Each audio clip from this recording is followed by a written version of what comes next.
성령님께서 여러분들에게 들을 길을 주셔서 말씀을 통하여 듣게 되고 또 순종하게 되는 은혜가 있게 되기를 바랍니다. 오늘은 우리가 스승의 주일로 지키고 있습니다. 다음 세대 혹은 사람들을 가르치는 일로 수고하시는 모든 분들에게 감사를 드립니다. 사람들을 가르치는 위치에 있는 사람들은 어떻게든 좀 더 잘 가르치고 좀 더 훌륭한 스승이 되고 싶은 그런 소원들이 다 있습니다. 그래서 열심히 가르치려고 노력을 합니다. 여러분, 우리에게 최고의 스승은 누구일까요? 바로 성령님이라고 성경은 말하고 있습니다. 성령님은 단순한 능력의 근원이 아니라 우리 삶의 스승입니다. 우리 삶의 스승이에요. 예수님께서 요한복음 14장 26절에서 이렇게 말씀하십니다. 함께 읽을까요?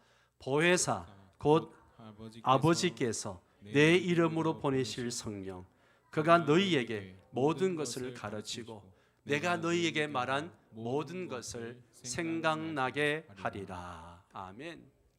여기에 보면 예수님은 성령님을 뭐라 그래요? 보혜사라고 이야기합니다. 헬라어로 파라클레토스라는 단어를 씁니다. 보혜사, 곁에서 도와주고 지도해 주시는 분, 즉 교사와 같은 역할을 하시는 분이라는 그런 뜻을 갖고 있어요. 성령님은 우리로 하여금 예수님의 말씀을 깨닫게 하시고 말씀을 기억하게 하시고 실제 삶 속에서 적용하게 하시는 스승이십니다. 우리의 가르침은 한계가 있죠. 그죠? 우리의 가르침은 늘 한계가 있어요. 부모가 자녀를 가르칠 때도 늘 한계가 있어요. 그러나 성령님이 도우시면 훌륭한 교사가 될 수 있습니다. 저도 설교 준비할 때 늘 부족함을 느낍니다. 늘 부족함을 느끼고 한계를 느끼기 때문에 설교 준비할 때마다 늘 성령님의 은혜를 달라고 기도합니다. 그래서 말씀을 잘 깨닫게 해달라고, 그리고 그 깨달은 말씀을 또 잘 전할 수 있게 해달라고 늘 기도하면서 그렇게 준비합니다. 교회 안에 가르치는 직분을 가진 분들은 모두 보혜사 성령님의 은혜를 구할 수 있기를 바랍니다. 오순절의 마가의 다락방에 임하신 성령님으로 인해서 교회가 탄생합니다. 그리고 제자들이 복음의 증인으로 세상에 나가는 놀라운 사건이 일어났습니다. 그날 이후 성령님은 모든 믿는 자 속에 임하시고 그로 말미암아 개인도 가정도 그리고 무엇보다도 가정이 살아나는 역사가 일어나게 되었습니다. 오늘 본문 사도행전 1장 8절은 예수님께서 승천하시기 직전에 제자들에게 하신 말씀입니다. 다시 한번 말씀을 읽도록 하겠습니다. 오직 성령이 너희에게 임하시면 권능을 받고 예루살렘과 온 유대와 사마리아와 땅 끝까지 이르러 내 증인이 되리라. 아멘. 아멘. 이 말씀은 성령 강림의 목적과 성령님의 어떤 그 방향을 분명히 보여주고 있습니다. 성령은 단지 막 뜨거운 어떤 그런 감정이나 신비한 체험, 이것만이 성령 체험이 아니에요. 성령은 우리에게 권능을 부어주셔서 뭘 하게 해요? 복음의 증인의 삶을 살게 합니다. 복음의 증인의 삶을 살게 합니다. 그리고 그 복음 전파의 출발점이 어디예요? 여기 보니까 예루살렘이라 그랬어요. 예루살렘. 오늘 이 시간 우리는 이 예루살렘을 우리의 가정으로 생각해 보려고 합니다. 나의 가정이 예루살렘. 성령이 임하시면요, 가정이 살아납니다. 가정이 살아납니다. 어떻게 살아나는가? 오늘 말씀을 중심으로 세 가지로 살펴보겠습니다. 첫 번째로 성령이 임하시면 뭐가 살아나요? 마음이 살아납니다. 마음이 살아나요. 즉 내면의 회복을 얘기하는 거죠. 가정에서의 모든 갈등, 모든 위기의 뿌리는 다 이 마음의 병듦에서 시작이 되어집니다. 사랑해야 할 대상에게 실망하게 되고 기대한 만큼 상처받기도 하고 또 반복되는 그 오해 속에서 그냥 마음을 닫아버리는 일이 실제 가족 안에서 비일비재하게 일어나고 있습니다. 그렇게 마음이 식고 감정이 굳어지면 어느새 이 사람과는 더 이상 대화할 수 없겠구나, 그런 결론에 도달하게 됩니다. 때로는 상처를 숨긴 채 겉으로는 웃고 있지만 속에서는 미움과 실망이 점점 자리를 잡아갑니다. 결국 마음의 병은 점점 깊어지고 그게 침묵으로, 무관심으로, 관계 단절로 이어지게 됩니다. 같이 살고 있지만, 같이 이불을 덮고 있지만 그렇게 단절로, 침묵으로 나아가게 되는 것을 보게 되죠. 성령님은 이러한 굳어진 우리의 마음들, 상한 감정을 만져주시기를 원하십니다.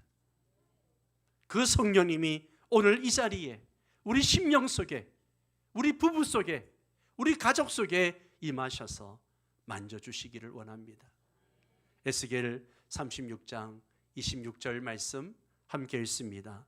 또 새 영을 너희 속에 두고 새 마음을 너희에게 주되 너희 육신에서 굳은 마음을 제거하고 부드러운 마음을 줄 것이며. 아멘, 아멘.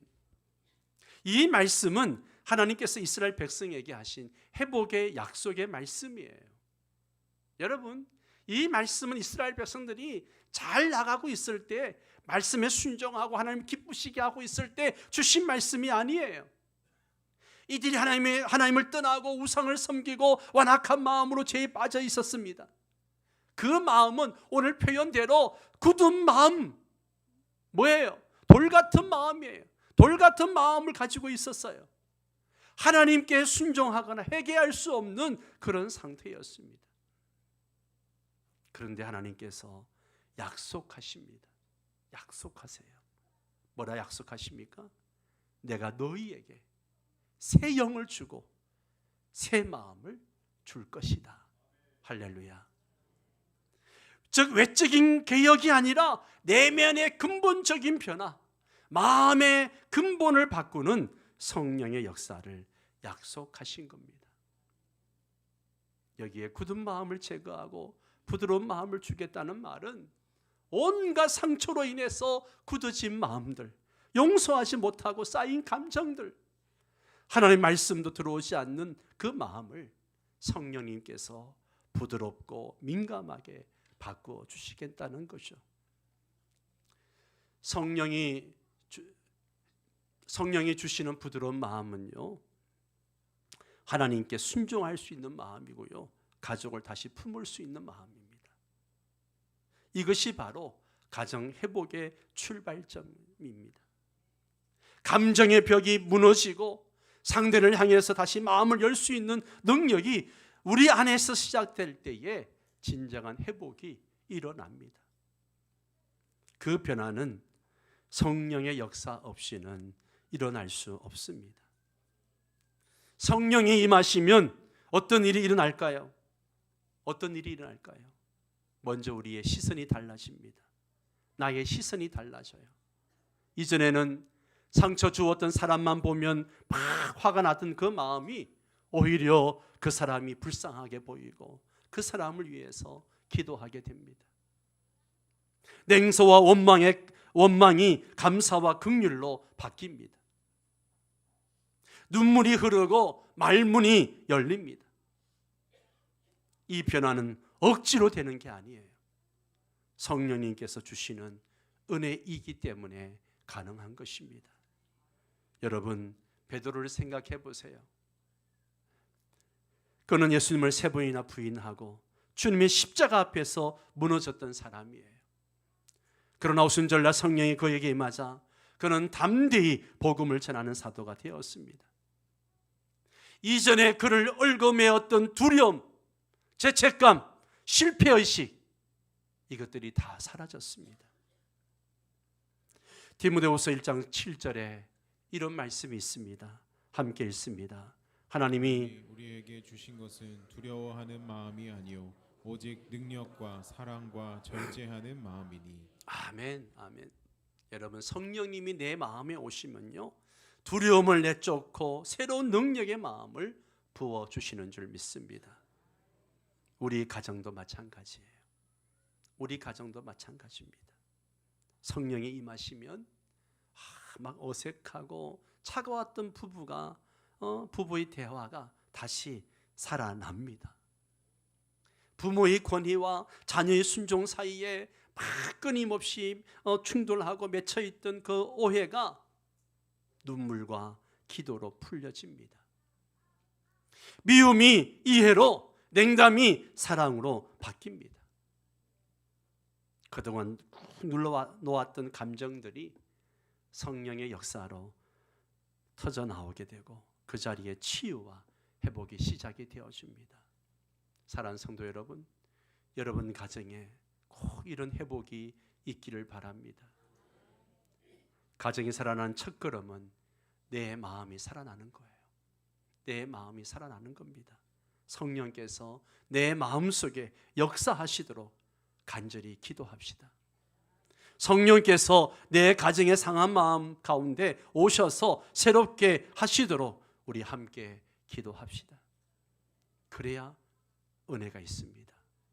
두 번째는요, 성령이 임하시면 관계가 살아납니다. 관계가 살아나요. 화목의 회복입니다.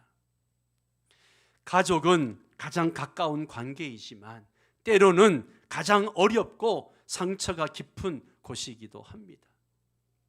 하나님께서 우리에게 주신 이 첫 공동체인 가정은 사랑과 신뢰, 이해와 용서로 엮여 있어야 하지만 현실은 전혀 다릅니다. 서로 말하지 않거나 말이 오고 가도 감정을 담지 않는 상태로 살아가는 경우가 많습니다. 부모와 자녀 사이에 불신이 자리 잡고 있고 부부는 서로를 피하고 형제 자매 간에도 경쟁과 시기심이 갈등을 일으키는 그런 경우가 있습니다. 이처럼 깨어진 관계는 인간적인 노력만으로는 해결되지 않습니다. 왜냐하면 문제의 본질은 단순한 어떤 오해나 성격 차이가 아니에요. 그냥 오해나 성격 차이라면 얼마든지 극복해 나갈 수 있습니다. 그러나 죄로 인해 무너진 관계이기 때문에 문제입니다. 죄로 인해서 무너진 관계예요. 그러므로 깨어진 관계를 회복할 수 있는 분은 오직 하나님, 그리고 그분의 영이신 성령님 뿐이십니다. 예수님께서 예루살렘으로부터 복음을 전하라, 이 명령은요, 가장 가까운 곳부터 회복을 시작하라는 뜻이기도 합니다. 여러분, 가정은 우리의 예루살렘이에요. 아멘. 여러분의 가정이 가장 먼저 복음이 시작되어져야 할 장소입니다. 그게 예루살렘이에요. 고린도후서 5장 18절은 이렇게 말합니다. 함께 읽습니다. 모든 것이 하나님께로 났으며 그가 그리스도로 말미암아 우리를 자기와 화목하게 하시고 또 우리에게 화목하게 하는 직분을 주셨으니. 아멘, 아멘. 자, 이 말씀은 하나님과 인간 사이에 깨어진 관계를 예수 그리스도를 통해 회복하신 하나님의 은혜를 선포하는 동시에 그 은혜를 경험한 우리가 이제는 화목하게 하는 직분을 맡았음을 강조합니다. 즉 하나님과의 관계가 회복되는 자는 이제 주변 사람들과의 관계도 회복되는 도구가 되어야 합니다. 이 말씀 우리 각자에게 바로 화목의 사명자로서의 책임을 부여하신 거예요. 저와 여러분에게는 화목의 사명자의 사명이 있습니다. 여러분의 가정에서, 여러분의 일터에서, 친구들과의 관계 속에서 늘 화목의 사명자로 살아야 됩니다. 가정 안에서 이 말씀은 더 깊은 의미를 가지고 있습니다. 우리 가정이야말로 가장 먼저 화목의 사명이 실천되어져야 할 그런 현장이에요. 그렇죠? 그런 현장이에요. 성령이 임하시면 우리는 단지 화해를 원하거나 피하고 싶어하는 그런 수준을 넘어가지고 실제로 먼저 손 내밀고 먼저 용서하고 먼저 축복하는 그런 사람이 됩니다. 하나님께서는 우리에게 먼저 다가오셔서 화해해 주신 것처럼 우리도 성령님의 힘으로 먼저 다가가는 사람이 되는 것입니다. 사랑하는 성도 여러분, 나에게 상처 주고 나에게 아픔 준 사람이 있습니까? 먼저 다가가십시오. 먼저 다가가서 손 내미시고 먼저 용서하시고 먼저 축복하시기 바랍니다. 왜요? 여러분은 화목의 사명자이기 때문에 그렇습니다. 에베소 4장 3절 말씀 함께 읽습니다. 평안에 매는 줄로 성령이 하나 되게 하신 것을 힘써 지키라. 아멘, 아멘. 이 구절은 매우 중요한 의미를 담고 있는데요. 여기 보면 성령이 하나 되게 하신 것 이런 표현이 나옵니다. 성령이 하나 되게 하신 것.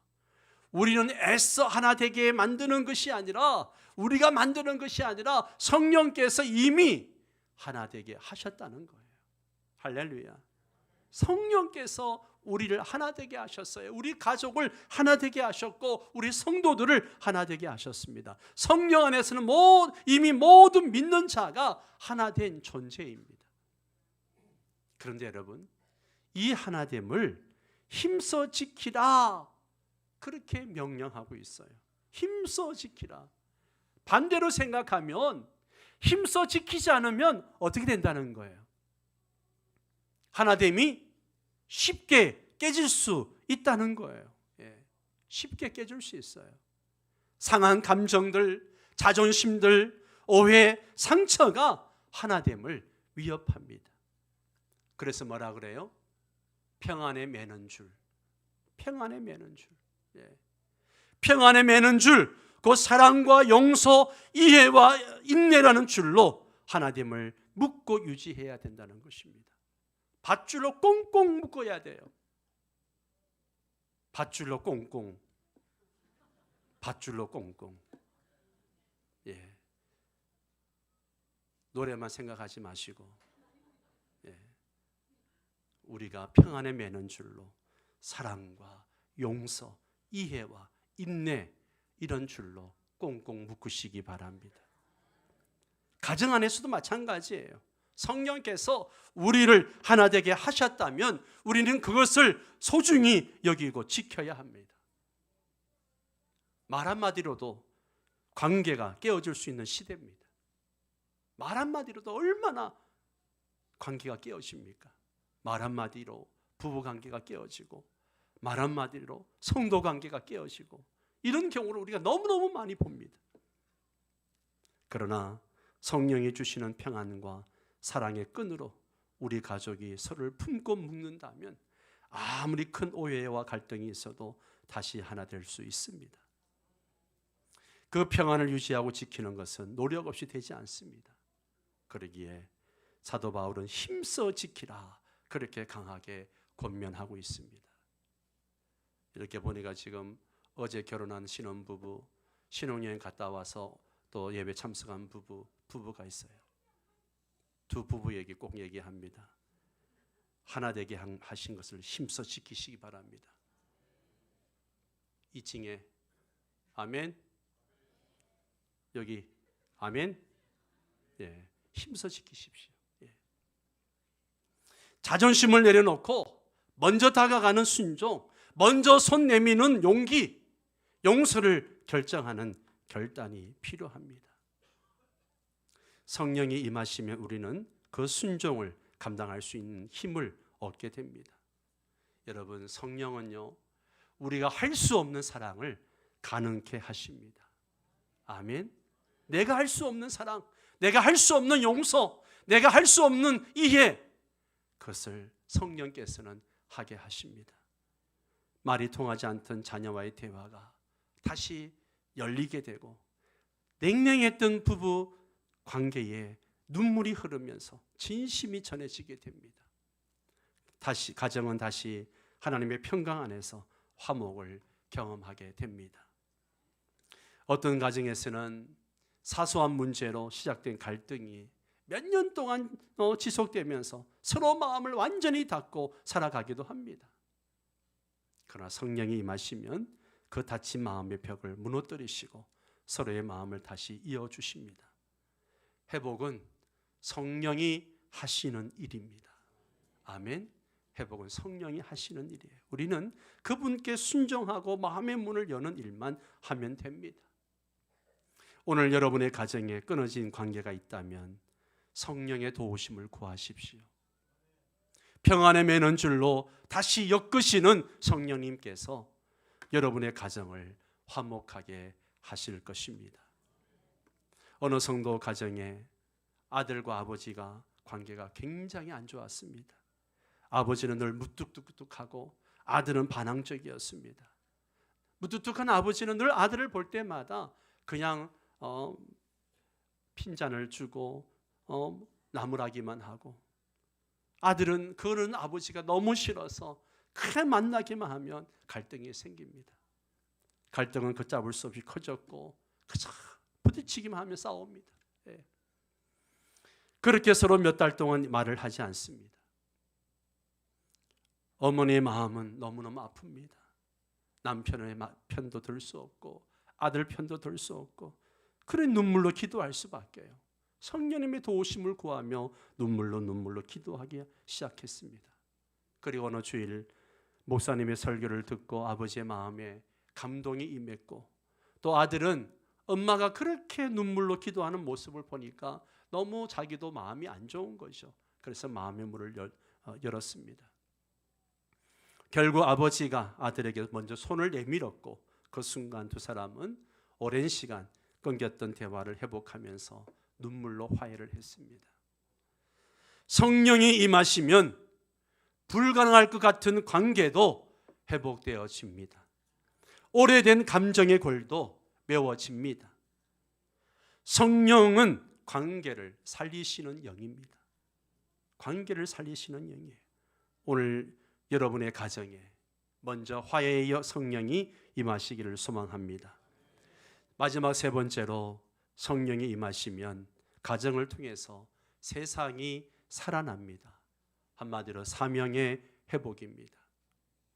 성령께서 임하시면 우리에게 복음을 전할 권능을 주실 뿐만 아니라 복음을 전해야 할 대상과 방향에 대한 분명한 사명을 주십니다. 여러분, 이 사도행전 1장 8절 말씀은 단순히 지리적 순서, 예루살렘과 온 유대와 사마리아와 땅끝까지라는 단순한 어떤 위치의 그런 개념이 아니라는 것이죠. 이것은 복음 전파의 단계, 곧 가장 가까운 사람들로부터 시작해서 점점점 넓혀가는 사명의 확장을 보여주는 말씀이에요. 예수님의 말씀처럼 복음 전파는요, 항상 예루살렘부터, 즉 내가 가장 가까운 사람, 내 가정부터 시작되어져야 합니다. 가족 전도 없이 열방 선교 말할 수 없고요. 집안에서 예수님의 사랑을 나누지 못하는 사람이 밖에 나가서 진정한 복음의 향기를 전할 수 없습니다. 복음은 일상의 삶 속에서, 곧 가정에서부터 실현되어져야 합니다. 사랑하는 성도 여러분, 언제까지 가족 전도를 미루시겠습니까? 가족 전도는요, 미룰 일이 아니에요. 천국이냐 지옥이냐의 문제입니다. 여러분 중에 여러분의 사랑하는 가족이 지옥 가는 걸 원하는 사람 단 한 분도 없는 줄 압니다. 그런데 전도를 하지 않습니다. 전도를 하지 않는 것은 내 가족 지옥 가도 괜찮다고 말하는 것 똑같습니다. 물론 우리 중에 정말 가족 전도를 위해서 금식하고 눈물로 기도하는 많은 분들이 계신 거 알고 있습니다. 그런 어떤 분들은 가족 전도에 대해서 무관심해요. 그저 나 교회 가는 거 반대만 하지 않으면 돼, 그렇게 생각하는 분들도 있습니다. 여러분, 그러면 안 됩니다. 그러면 안 돼요. 성경은 뭐라 그런지 아세요? 함께 같이 읽어볼까요? 시작. 왠지 자기 친족 특히 자기 자족을 돌보지 아니하면 믿음을 배반한 자요 불신자보다 더 악한 자니라.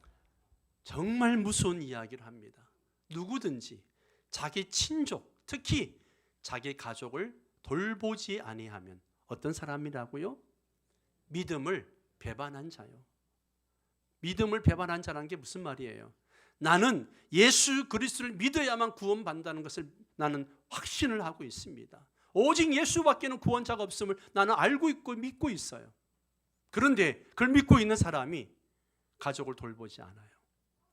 그 사람의 믿음은 헛것이라는 거죠. 그 다음 뭐예요? 불신자보다 더 악한 자다. 오는 주일이 다음 주가 가족 모두 모임의 날입니다. 믿지 않는 가족을 교회 예배 자리에 초대하십시오. 그리고 복음을 듣게 하십시오. 여러분이 데리고 오시면 그 다음 성령님께서 하십니다. 일단 복음을 들어야 합니다. 들어야 믿음이 생깁니다. 기도하면서 가족을 초대하시기 바랍니다. 신명기 6장 6절 7절은 이렇게 말합니다. 같이 읽습니다. 오늘 내가 네게 명하는 이 말씀을 너는 마음에 새기고 내 자녀에게 부지런히 가르치며 집에 앉았을 때에든지 길을 갈 때에든지 누워 있을 때든지 일어날 때든지 이 말씀을 강론할 것이며 아멘. 우리의 가정은 우리 모두가 하루를 대부분 보내는 삶의 자리입니다.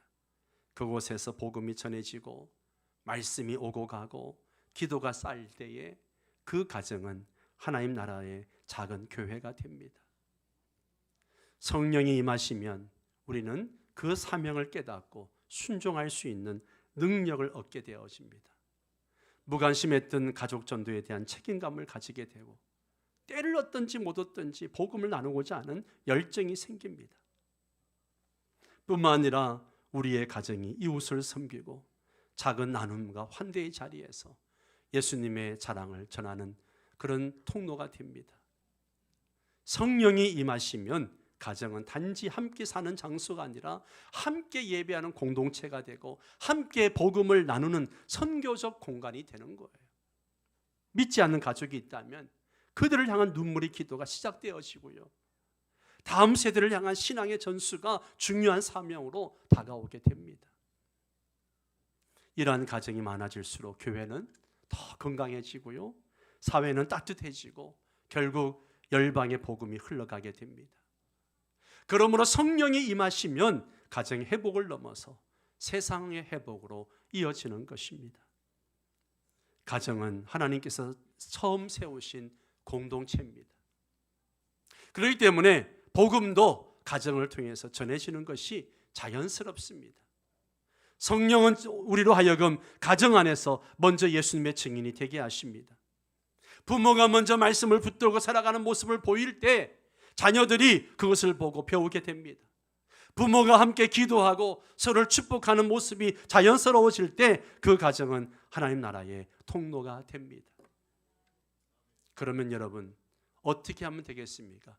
좀 구체적인 실천 몇 가지를 제안하겠습니다. 함께 읽습니다.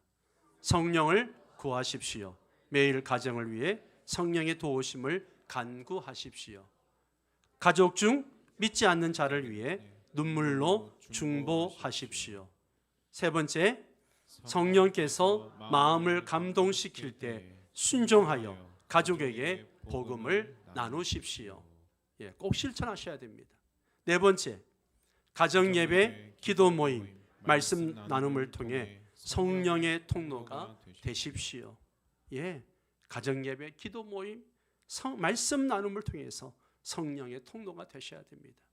마지막 다섯 번째, 가족이 함께 봉사하고 함께 전도하는 일에 참여하십시오. 이런 작은 실천이 결국 큰 열매를 맺게 되는 것입니다. 여러분 말씀만 듣고 그냥 끝내서는 안 됩니다. 여러분이 구체적으로 실천할 수 있는 것들은 실천하셔야 됩니다. 사랑하는 성도 여러분, 여러분 성령을 초청하십시오. 아멘. 가정 회복은 성령의 임재에서 시작되어집니다. 성령님은 교회에만 임하시는 분이 아니에요. 여러분 가정에도 임하기를 원하십니다. 성령이 임하시면 마음이 살아납니다. 관계가 살아납니다. 우리의 가정을 통해 세상이 살아납니다. 하지만 이 말씀이 단순한 지식이나 그냥 정보로만 머문다면 아무런 변화가 일어나지 않습니다. 성령의 역사는 언제나 결단하는 자 위에 임합니다. 성령은 기다리시는 분이 아니라 초청받기를 원하시는 분이십니다. 마음을 열고 순종을 결단할 때 성령은 강하게 역사하십니다. 여러분의 가정의 모습 어떻습니까? 여러분의 가정의 모습 어떻습니까? 대화가 끊겼습니까? 기도가 멈췄습니까? 냉랭한 감정과 오랜 침묵이 여러분의 가정을 지배하고 있습니까? 지금이 바로 성령을 간절히 구할 때입니다. 지금이 바로 회복을 위해 결단할 때입니다. 오늘 이 자리에서 우리 가정을 위해, 우리 가족을 위해 성령을 간절히 구합시다. 주님, 우리의 마음을 먼저 만져주십시오. 우리 가정에 임하여 주시옵소서.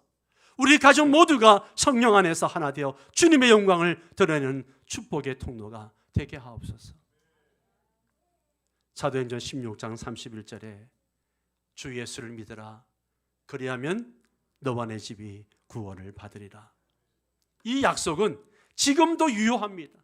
여러분의 가정에도 이루어질 수 있습니다. 이제 결단합시다. 성령을 초청합시다. 그리고 선포합시다. 성령이 임하시면 우리 가정이 살아납니다. 이 시간 먼저 함께 결단 찬양을 부르고 이 세 가지 기도 제목 가지고 함께